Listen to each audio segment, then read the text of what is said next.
Hello students, welcome to Rana classes. आज हम class 12th physics में इलेक्ट्रोस्टैटिक्स में चार्जिंग बाय इंडक्शन से स्टार्ट करेंगे। पिछली वीडियो में हमने थोड़ा इंट्रोडक्शन ले लिया था कि क्लास 12th फिज़िक्स में क्या क्या है, क्या क्या उसका सिलेबस है, कौन से टॉपिक पे हमें ज़्यादा ध्यान देना है, और साथ ही हमने थोड़ा बहुत स्टार्टिंग भी कर दी थी। तो आज हम चार्जिंग बाय इंडक्शन से स्टार्ट करते हैं।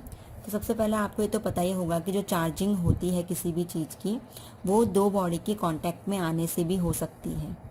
अगर कोई दो बॉडी कांटेक्ट में है तो कांटेक्ट के थ्रू हम इजीली किसी भी अनचार्ज बॉडी को चार्ज कर सकते हैं।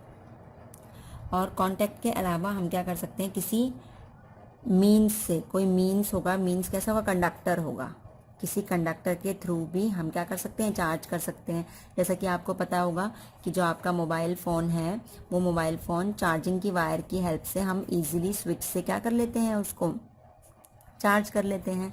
तो स्विच है, स्विच में इलेक्ट्रिसिटी है, वायर एक हमारा क्या है, कंडक्टर है, मीन्स ऑफ कंडक्टर है। इस कंडक्टर की हेल्प से हम स्विच के थ्रू डायरेक्टली अपने फ़ोन को चार्ज कर लेते हैं। तो इस टाइप की जो चार्जिंग होती है, ये चार्जिंग तो हमारी होती है बाय कंडक्शन।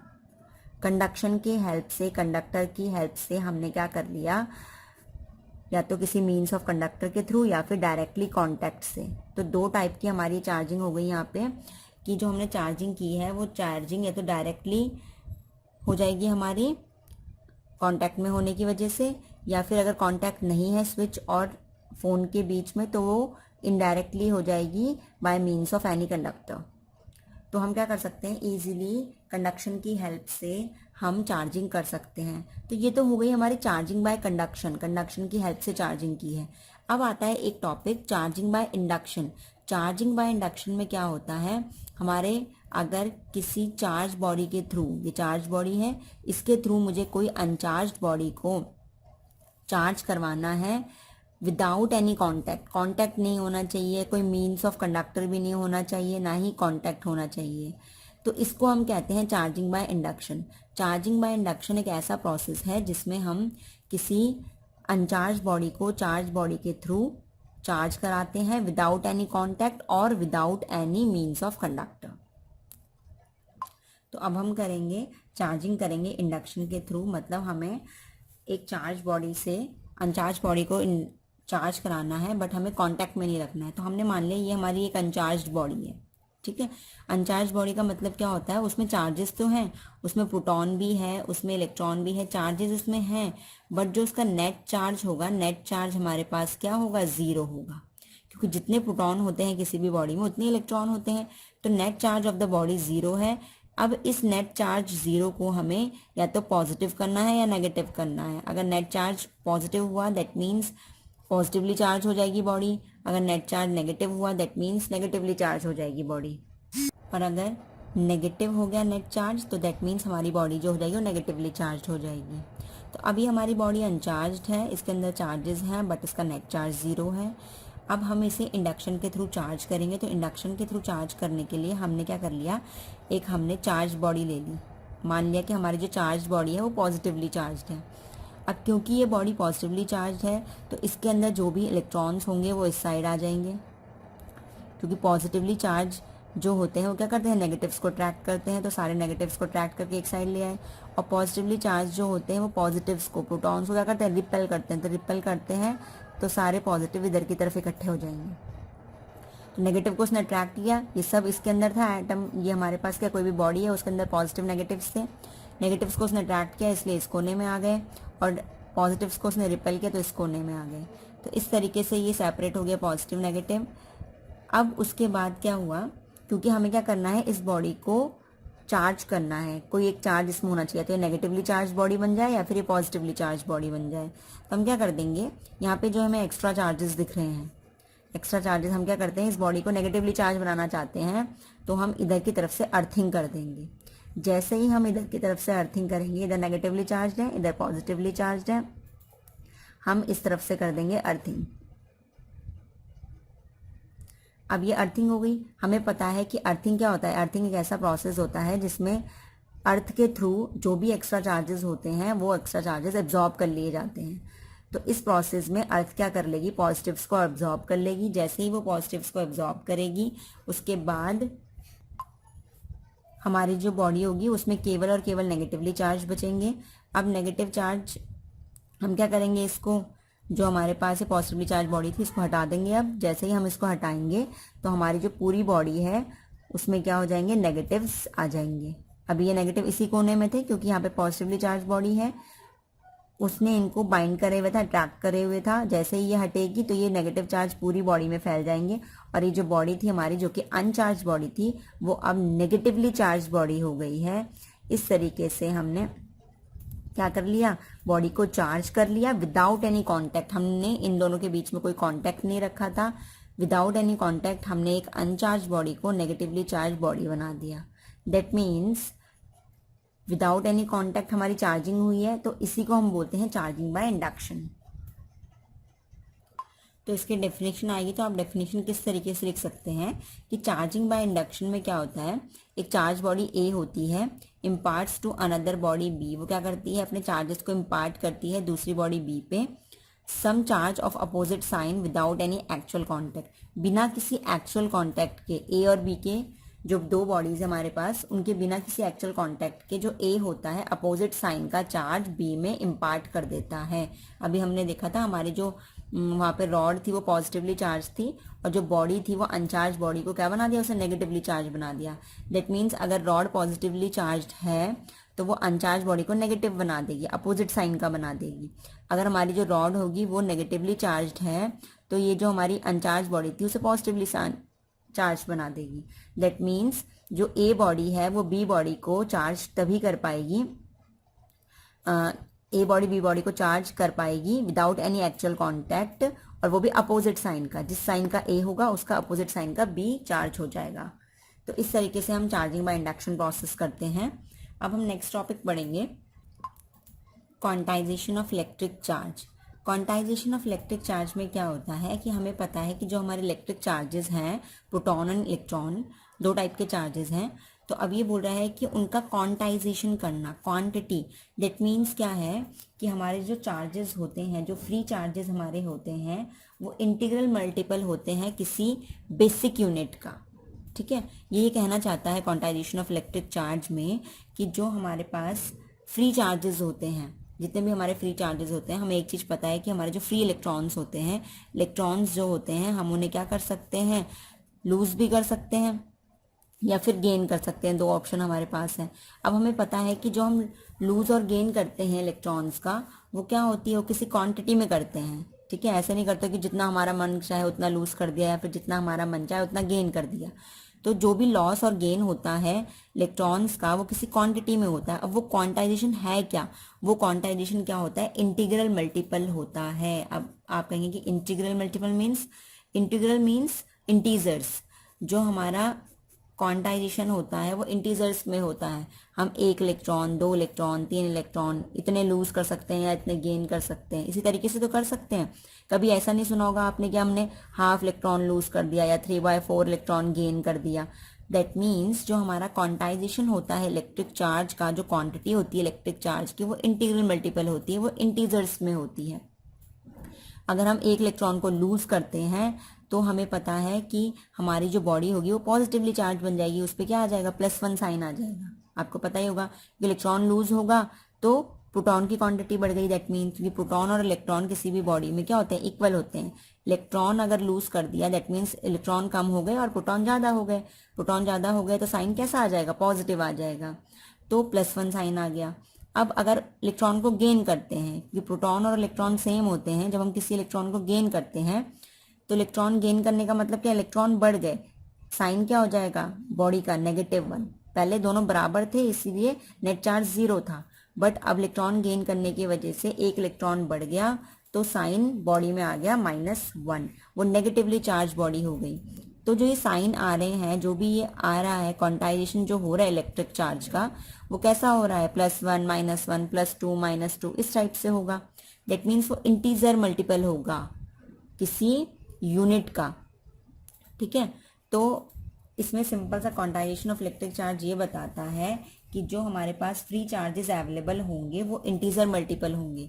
जो भी चार्जेस अवेलेबल होंगे बॉडी के ऊपर, जैसे सोडियम होता है, हमें पता है क्या होता है, ये 281 इसकी कॉन्फ़िगरेशन होती है, 11 इसका एटॉमिक नंबर होता है, तो ये एक इलेक्ट्रॉन लूज करता है। तो सोडियम को हम कैसे लिखते हैं, Na+1, इस तरीके से लिखते हैं। दैट मीन्स सोडियम के ऊपर +1 चार्ज आता है। तो ये जो बॉडी के ऊपर जो फ्री चार्जेस आते हैं वो किसी बेसिक यूनिट का इंटीजर मल्टीपल होते हैं, इंटीजर्स में ही आएंगे। वो कभी भी Na के ऊपर +½ या +3/4 इस तरीके से नहीं आएगा, फ्रैक्शंस में नहीं होंगे, वो केवल इंटीजर्स में होंगे। तो इसलिए हम लिख सकते हैं कि जो चार्ज ऑफ द बॉडी, किसी भी जो बॉडी में चार्ज आता है वो इंटीजर मल्टीपल होता है। एन यहाँ पे है इंटीजर मल्टीपल, वो इंटीजर मल्टीपल होता है ई का। अब ई क्या है, ई वो बेसिक यूनिट है। अब बेसिक यूनिट क्या है, बेसिक यूनिट है चार्ज की, चार्ज की बेसिक यूनिट है। ई को हम लिखते हैं 1.6 × 10⁻⁻19 कूलम। ठीक है। अब आपको पता है कि चाहे वो एक प्रोटॉन हो चाहे एक इलेक्ट्रॉन हो, दोनों में यही चार्ज होता है। तो अगर n की वैल्यू पॉजिटिव्स होंगी तो दैट मीन्स अगर n पॉजिटिव होगा किसके चार्ज की बात हो रही है, प्रोटॉन की बात हो रही है। बिकॉज n अगर पॉजिटिव हुआ तो दैट मीन्स हमारे पास चार्ज क्या है, हमेशा यही रहेगा। पॉजिटिव चार्ज की बात हो रही है मतलब चार्ज किसका, प्रोटॉन की बात हो रही है। n की वैल्यू नेगेटिव हुई मतलब इलेक्ट्रॉन के चार्ज की बात हो रही है। तो जो बॉडी का जो चार्ज होगा वो हमेशा इंटीजर मल्टीपल होगा बेसिक यूनिट ऑफ चार्ज की। और बेसिक यूनिट ऑफ चार्ज यही है क्योंकि एक इलेक्ट्रॉन में भी इतना ही चार्ज होता है, एक प्रोटॉन में भी इतना ही चार्ज आता है, बस प्लस माइनस का फर्क होता है। अगर वो प्रोटॉन हुआ तो पॉजिटिव में होगा ये चार्ज, अगर इलेक्ट्रॉन हुआ तो नेगेटिव में होगा ये चार्ज। तो इस तरीके से हम क्वांटाइजेशन ऑफ इलेक्ट्रिक चार्ज को बता सकते हैं। और अगर आपको इसको डिफाइन करना हो तो आप कैसे डिफाइन करेंगे, It is the property by virtue of which all free charges are integral multiple of a basic unit of charge represented by E।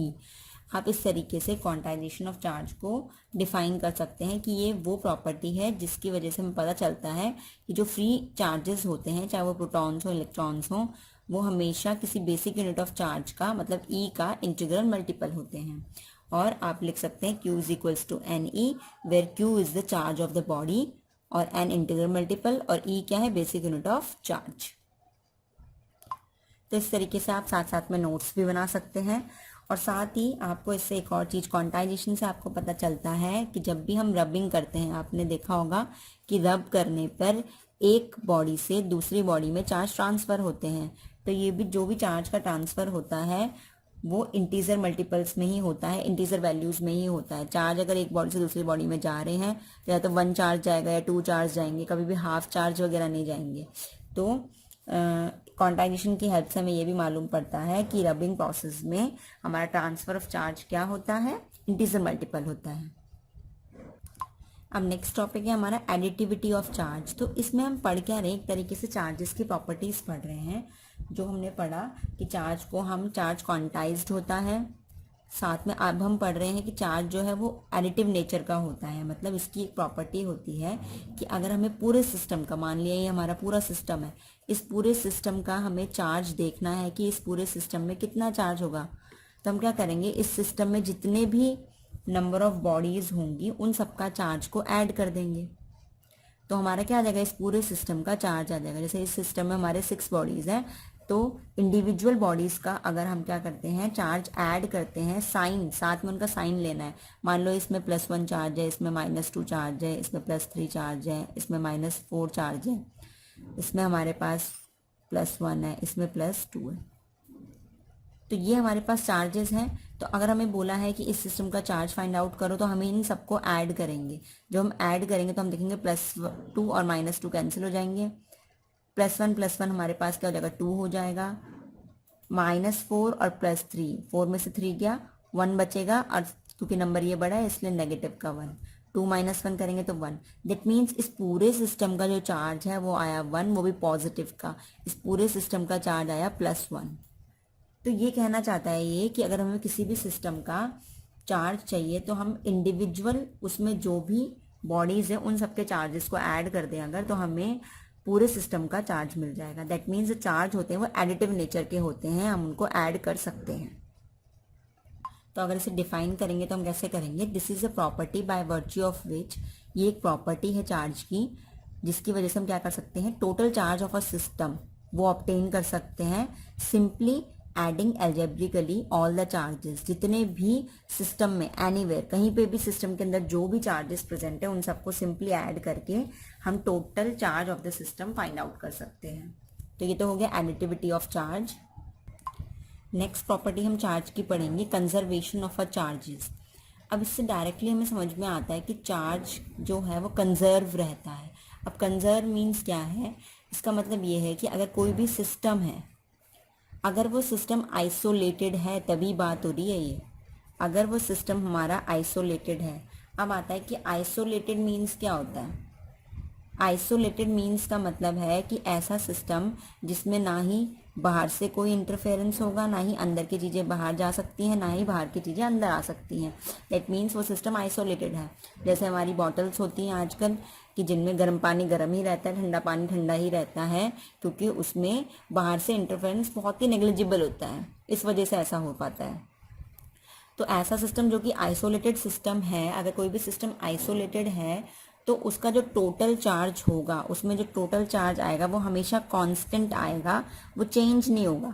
ऐसा नहीं होगा कि इस सिस्टम का चार्ज पहले था +1 और थोड़े दिनों बाद या कुछ टाइम बाद उसका +2 हो गया चार्ज, वो चेंज नहीं हो सकता है। Total charge of the isolated system remains constant, वो हमेशा कांस्टेंट रहेगा। दैट मीन्स वो चार्ज हमेशा कंजर्व रहेगा, वो चार्ज हमेशा कांस्टेंट रहेगा, चेंज नहीं हो सकता है। उसे बोलते हैं कंजर्वेशन ऑफ चार्ज, चार्ज की कंजर्वेशन। दैट मीन्स इसका प्रॉपर मतलब ये हो गया कि हम चार्ज को ना ही क्रिएट कर सकते हैं, क्योंकि सिस्टम अगर आइसोलेटेड है, हम उसके अंदर कोई चार्ज खुद क्रिएट नहीं कर रहे हैं, ना ही क्रिएट कर सकते हैं, ना ही किसी चार्ज को हम डिस्ट्रॉय कर सकते हैं।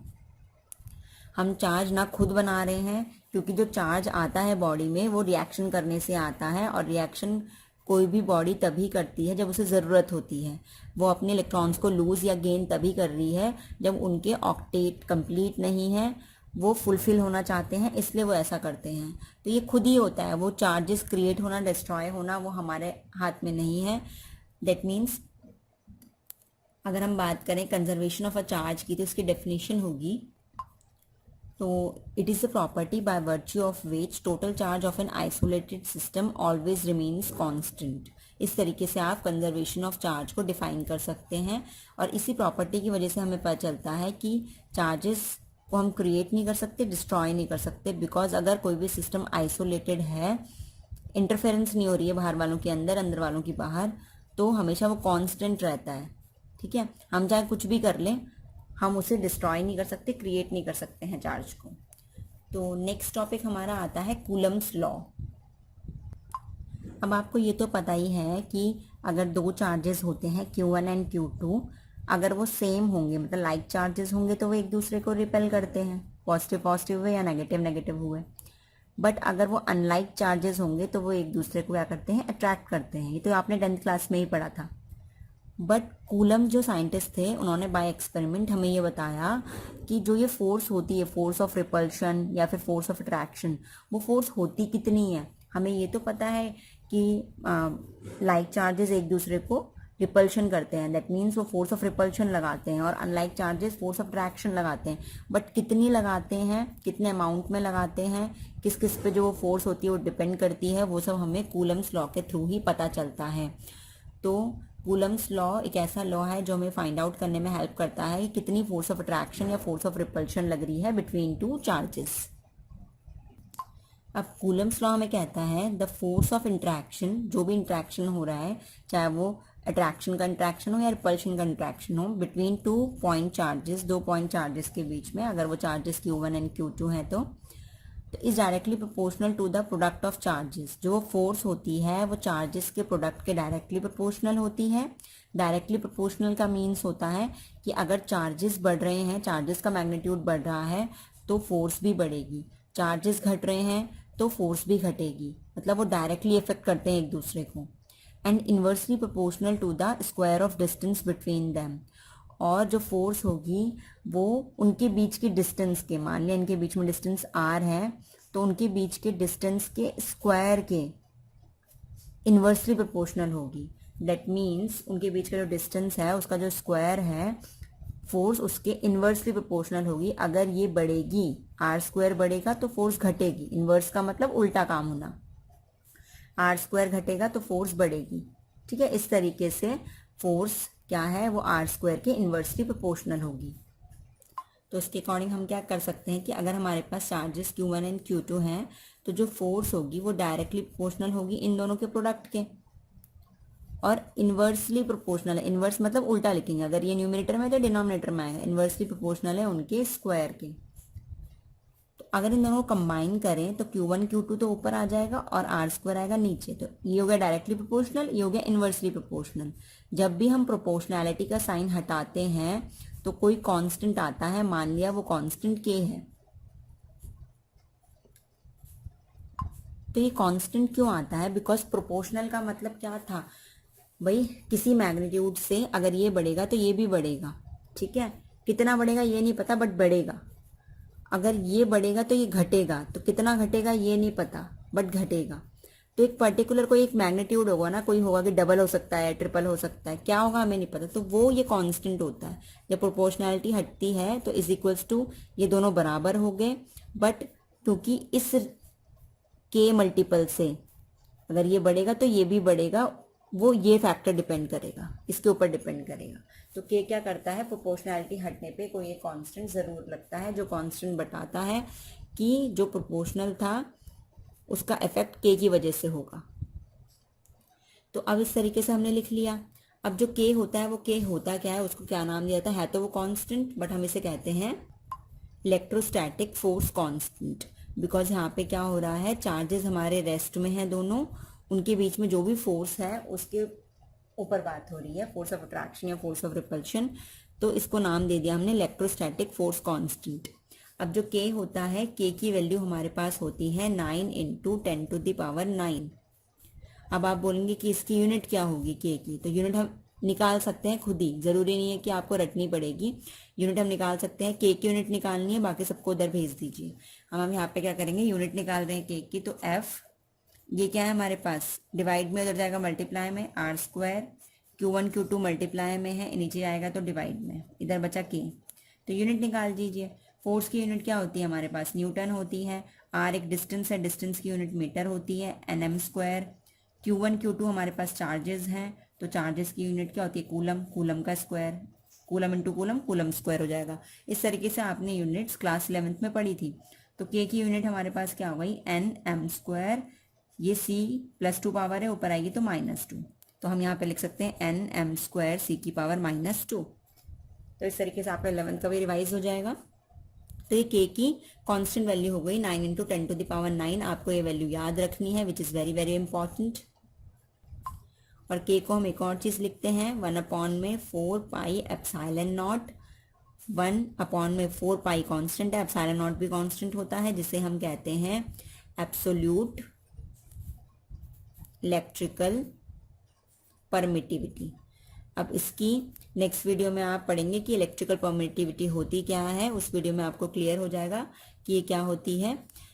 तो अभी आपको बस ये ध्यान में रखना है कि जब भी आपसे पूछा जाए कूलम्स लॉ, तो आपको जो मैंने डेफिनेशन पीछे लिखवाई थी, थोड़ी देर पहले बताई थी, वो आपको डेफिनेशन लिखनी है। उसके बाद आपने ये सब रिलेशन लिखना है, के बताना है क्या होता है, के की वैल्यू ये है, ये वैल्यू हो गई, और k इज इक्वल टू 1/4πε0 होता है। और ये हो गई, इसे हम क्या कहते हैं, ε0 को absolute electrical permittivity of free space. Free space की इलेक्ट्रिकल परमिटिविटी होती है। तो इस तरीके से हम इजीली फोर्स को निकाल पाए बिटवीन टू चार्जेस। अब वो चार्जेस सेम हो या डिफरेंट हो हमें नहीं फर्क पड़ता, बट हमने फोर्स ऑफ अट्रैक्शन और फोर्स ऑफ रिपल्शन इस फॉर्मूले की हेल्प से हम इजीली निकाल सकते हैं। तो ये हो गया आपका कूलम्स लॉ, कि कूलम्स लॉ हमें बताता है कि दो चार्जेस के बीच में कितनी फोर्स लग रही है। अब नेक्स्ट वीडियो में हम कूलम्स लॉ पढ़ेंगे, बट वेक्टर फॉर्म का पढ़ेंगे, क्योंकि हमें पता है फोर्स क्या होती है, एक वेक्टर क्वांटिटी होती है। ये हमें मैग्नीट्यूड के साथ साथ डायरेक्शन भी देती है। तो नेक्स्ट वीडियो में हम Coulomb's law in vector form पढ़ेंगे, और साथ ही कुछ और टॉपिक्स भी कवर करेंगे। अगर आपको ये वीडियो पसंद आ रही हो तो वीडियो को लाइक करें, कमेंट ज़रूर करें, कमेंट करके बताएं कि वीडियो कैसी लगी, कहाँ अगर कहीं पे आपको कोई प्रॉब्लम है तो वो भी बताएं। साथ ही चैनल को सब्सक्राइब करें और बेल आइकन ज़रूर दबाएं। Thank you.